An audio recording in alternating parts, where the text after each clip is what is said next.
Hey guys, so I just finished my appointment here at Devita, and I actually got a nice shady spot, so I didn't really want to move yet because um, it's kind of hot outside. So I thought I would do this here so I'm not driving and talking for once. But the appointment went really well, and I thought it was super funny because yesterday, I believe it was, I was talking about how it was easier to bring the drain bags because the drain bags only has one little like clasp that can become unhooked, whereas the regular exchange bags have two red claspy things. So after saying all of that yesterday, this morning when I was getting all the stuff ready to come to my appointment, I noticed that I totally did a regular exchange. So I ended up having to bring a regular exchange bag system with the red claspy things. I tell you, this is what happens when I plan things sometimes. But it worked out okay. And I was telling Beth that because I was like, I can't believe I just did this whole thing on like, this is the easier way to do it, guys. And then I totally did the opposite. But she gave me some cap ends, and she said that was a really easy way so that I don't even have to clasp them with the red things. It's literally an end that you screw on. So I'm thinking after I do my exchange and I've already detached, then I can screw on the end and then unclasp the red things and bring the whole thing in, and then I don't have to worry about it. It's just so funny. Because my migraine was last week, I didn't get my blood work in time, and so they didn't really have anything to look at, but they're completely confident, as I am, that everything's okay because I feel okay, and I haven't done anything crazy to sway from norm. It's an ambulance someplace. So that's good. You know, I just try to stay as vigilant as possible. Although I'm a little interested to see if something's up with my blood work, only because I have really reduced my potato intake, which makes me really sad because I love potatoes. But it's better just to err on the side of caution than to continuously like enjoy my life with potatoes. So but I did have to get an iron shot, and that's always weird because it doesn't hurt. Like, I'm so used to having blood drawn and my EPO shot and all of that those things don't even bother me. But I remember when my vein blew and the iron leaked, and it's something that nobody can, you can't, what's it called? It's nothing that somebody did wrong. It's just how your body is. And so it just did that the one time. But that burn is something I remember. And so sometimes when I get ready for it, I have to really like concentrate and be like, it's not a big deal. So that I don't freak myself out with like, oh my God, I'm getting iron. But it was a good visit. I saw Dr. Oliver, Dr. O. And he's so super cool because he has definitely traveled the world and has had different cultural experiences. And that's, to me, really cool because I've also traveled the world. And I think if I were to win millions of dollars, I would love to travel the world. I would love to go see things again. I did go to Australia, New Zealand, and Fiji, and I would love to go back to those places and show Ben, show my children, show Donnie, and just really enjoy in the adult mind frame of different cultures. Because I went when I was a kid, even though I was in high school and stuff, but I think there's a different understanding and appreciation when you're a kid.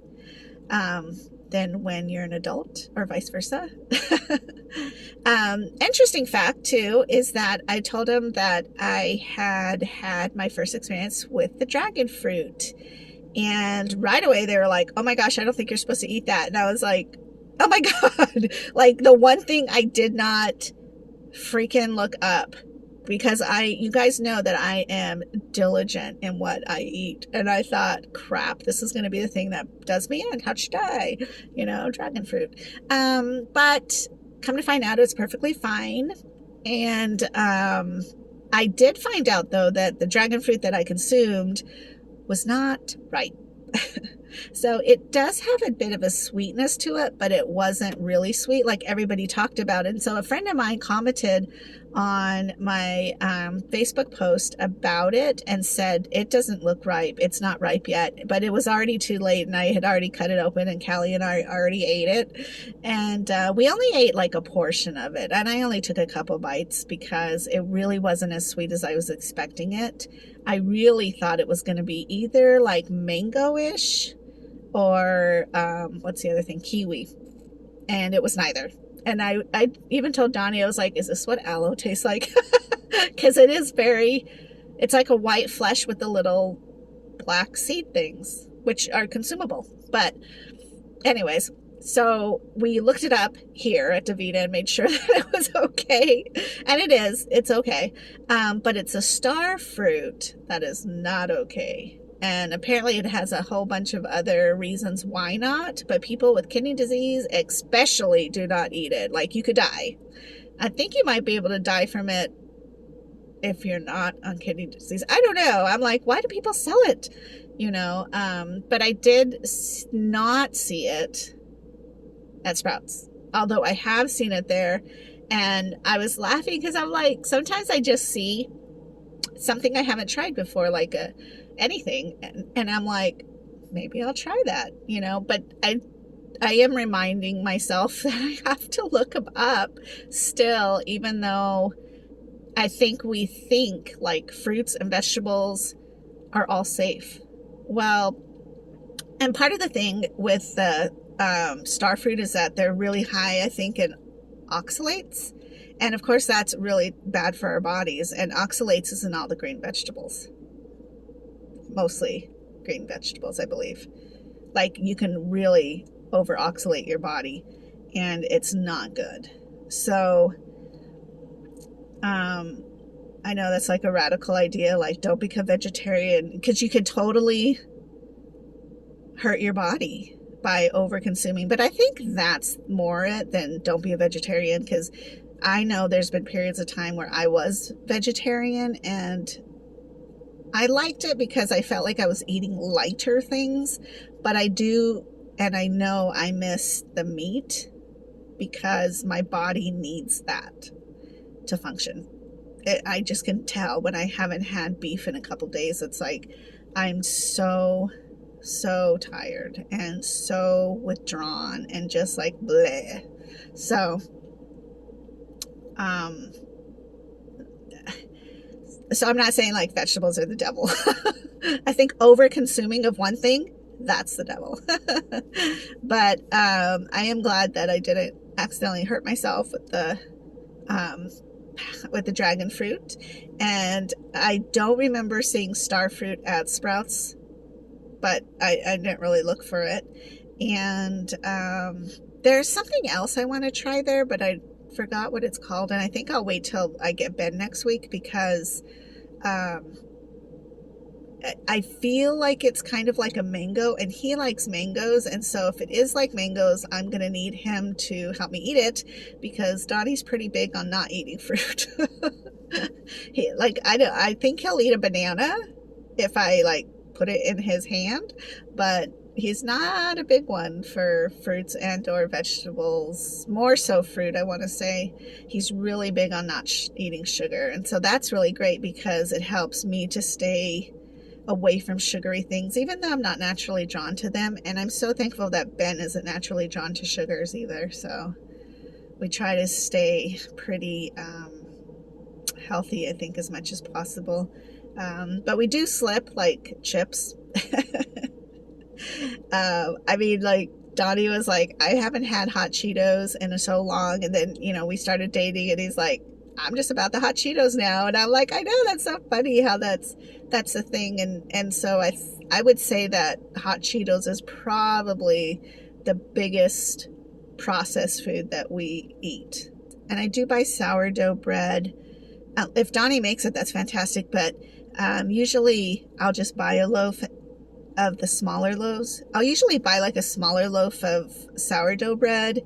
Once in a great while, I will have a piece with like eggs and avocado. But normally it's for Ben because he still needs to have, that. His body processes differently, and because he's so active at school, I think that it's fine for him. I don't like to buy him other types of bread, just the sourdough. And he's a big one for tuna sandwiches, and so that's what he usually eats the bread with. And then sometimes I'll like make him like I'll cut a hole in the bread and then put an egg in there, and that, I don't know what you call it, but I grew up eating those, so I know he likes to eat those because it's kind of a mixture of your toast and your eggs all together at once.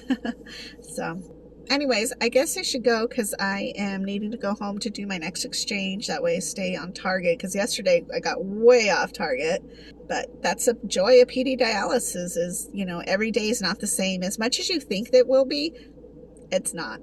And then some days, it's just nice to know that you're not like tied down to 12 o'clock and it's your exchange. You can really flux.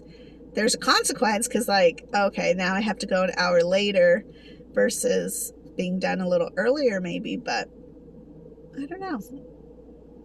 It just seems to be pretty fitting for who I am. And then we did talk a little bit about transplant at my appointment. I'm just not in a hurry for transplant. I don't know. I'm just not. I think PD dialysis just fits my lifestyle right now.